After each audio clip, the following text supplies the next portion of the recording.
মোৰ কেইজনমান ষ্টুডেণ্টক লৈ পেলাই আজি অকণমান ওলাই আহিলোঁ গোলাঘাটৰ সতিসাধনীলৈ।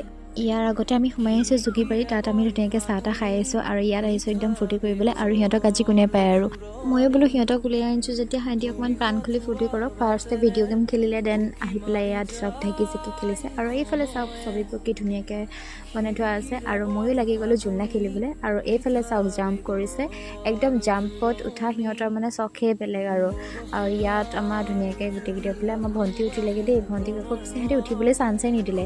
আৰু এইফালে চাওক বাকী বেকগ্ৰাউণ্ডত কিমান ধুনীয়াকৈ সজাই থোৱা আছে, সেয়া হৈছে সতিসাধনী মূৰ্তিভাগ। সতিসাধনী মূৰ্তিভাগ ইমান ধুনীয়াকৈ ডিজাইন কৰি থোৱা হৈ আছে, সঁচাকৈ ইয়াৰ পৰা বহুত ইনফৰ্মেশ্যন পায়। আৰু এইফালে চাওক চুইমিং পুলত এইফালে পানীয়ে নাই, ইহঁতি তাতে উৎপাত কৰি আছেগৈ, পানী থকা হ'লেতো কোনে ৰখাব নোৱাৰে।